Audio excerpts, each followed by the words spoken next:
Sa mga naghahanap ng trabaho, todo kilatis ang inaabot ng mga aplikante sa kumpanyang kanilang gustong pasukan. Ganon din dapat sa pagpili ng kandidato na magiging leader ng ating bansa.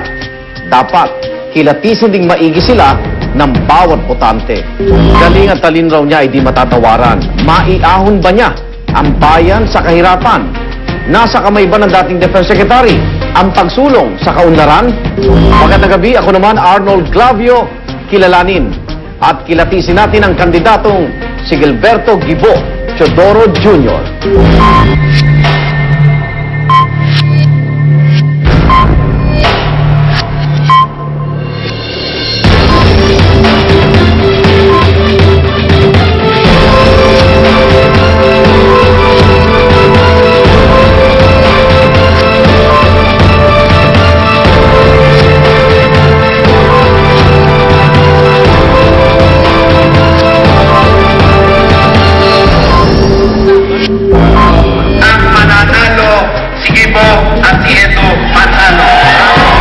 Kilalang galing sa prominente at makapangyarihang pamilya. Siyam na taong siyang kongresista sa unang distrito ng Tarlac. Sa edad na 43, siya ang naging pinakabatang Defense Secretary nang i-appoint siya ni Pangulo Arroyo noong 2007. Ngayon, siyang tumatayong pampato ng administration ticket na Lakas Kampi, CMD. Natin may papatuloy si Gilberto Gibo Teodoro Jr. Ako si Gilberto Gibo Teodoro, kandidato sa pagkapangulo.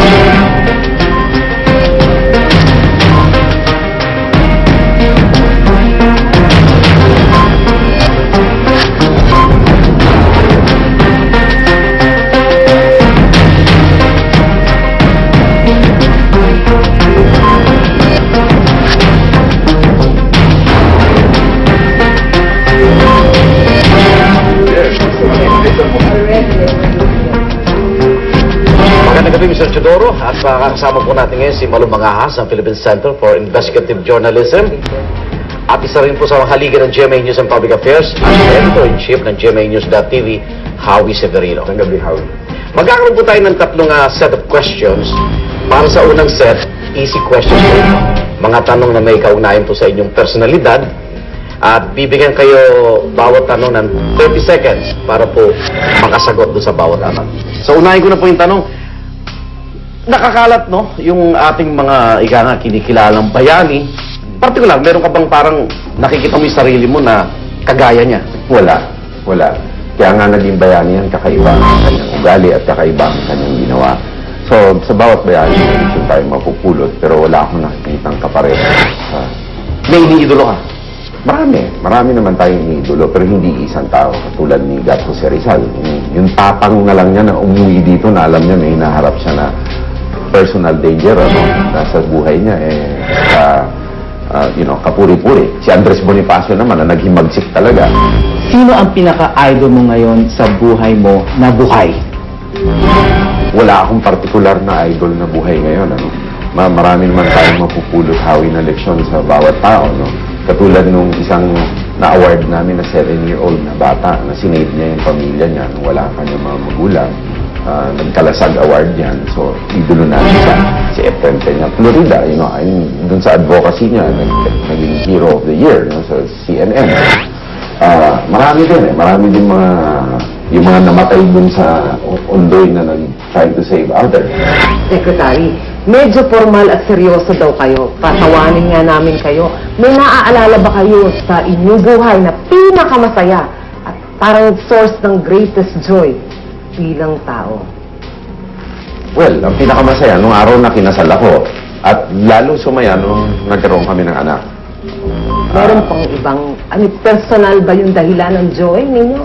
O meron parang related to public service for joy? Kasi bagamat ganito yung nakikita ng publiko sa akin, medyo happy-go-lucky din naman ako. Alam ng mga kaklase ko yan, sa UP na lang talaga ako nag-concentrate na seryoso. So maraming small vignettes kung kailan na ako masaya. Different scenario sa iba't ibang mga okasyon. Parating nakikiliti tayo sa love story mo eh. Totoo ba na talagang dinasal mo yung mapapangasawa mo na kung hindi siya, may picture ka, di ba? Parang dinala mo sa madre, na kung hindi siya, wag na lang, para Ano lumabas yan? Mukhang napakagaling na research team. Hindi, totoo yun. Di ba? Totoo yun. Kasi una, ang sabi nung hiningan ko ng tulong, pagdadasal namin na kung anong gusto ng Diyos sa'yo, yun. Ang sabi ko, kung hindi yan, ayaw ko na. So, tinasal mo talaga. Oo. Anong katangian na meron ka, pero ayaw mo? Maritis ang buhok. Dagdagan natin. Parang hindi ka nag-iisa yata. Napasaktan si Arnold, secretary. May mga pamamaraan, ha? Oh. Pwede na malutas. Lahat na ng klase, kaso puwera lang yung talim, mahirap na. Oo. So, talagang parang yun ang, ano mo, parang, kung nabiyayaan tayo pare-pareho, no? Oo. Ibang epekto talaga sa lalaki kapag numinipis yan, alam mo? Oo. Parang tumatanda tayo bigla. Mr. Secretary, kayo ay only child. Ang anak nyo, only child din. Ano sa inyong childhood ang naka-impluensya sa iyo bilang magulang ng kapwa only child? Sa akin, yung pinaka-influensya sa akin yung pagka-stricto ng tatay ko.